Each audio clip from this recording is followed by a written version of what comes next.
She's a successful CEO, entrepreneur, and now author, helping others by sharing her formula. May McCarthy joins us now with the details. Hi. Hi. May, you had me here. Seven-step success system, the gratitude to formula, your fantastic book. Thanks for joining us. Thank you for having me. Okay, so gratitude and formula, all in one title. Explain, please. All right. So a lot of people decide that they want to achieve some goals. And what they focus on is this idea of want, or this idea of what they don't have.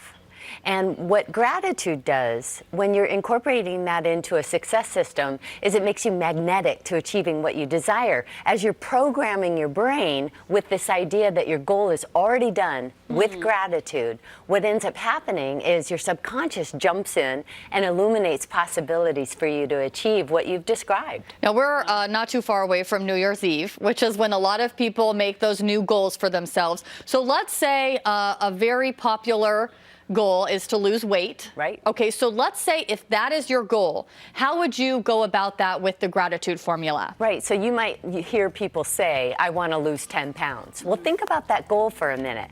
If the goal is to be wanting to lose, haven't they already achieved it? Aren't they already wanting to lose? So they should use gratitude to describe it as though it's already done. They might say, I'm so grateful that I'm physically fit, trim, toned, energetic, and a healthy body that easily moves through life.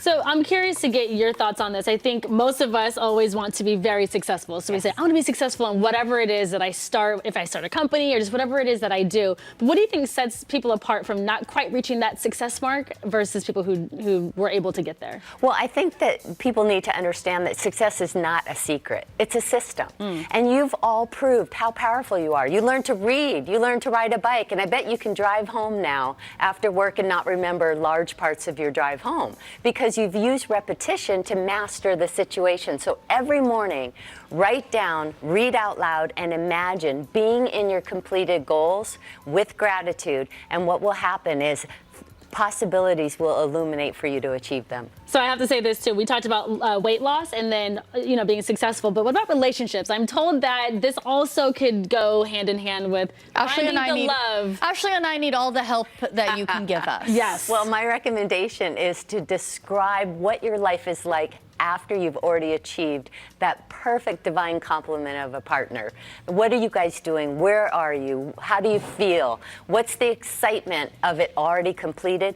Be grateful for that every single morning, and you just might run into somebody at Starbucks or someplace else, maybe walking into the parking lot. We're like looking at each other. Like... No, well, it's not going to happen in the parking lot. No, because definitely that would not. be people that we work with. We work a lot. Been there, done that. But That's a no-go. You have a workshop coming up, right, tomorrow from 12:30 to 3. Yes. At the Center for Spiritual Living. I do. It's up in Reading, and it is called the Gratitude Formula. And what we're going to do is practice using gratitude and discovering how we can shift beliefs to possibility. And I love that it's in that area too, so close to paradise and everything that has gone on there, which can be a hard time to try and look for gratitude, but a good time to do it. Yeah. Right. So shifting beliefs to possibility. I like that. Yes. Thank you so much for joining us. Thank you for having me. All right, so I think I'm going to become rich, not that that matters, and then find the love of my life, and then it's all going to be because and maybe in Starbucks, I'm just saying. There you go. Still ahead on Good.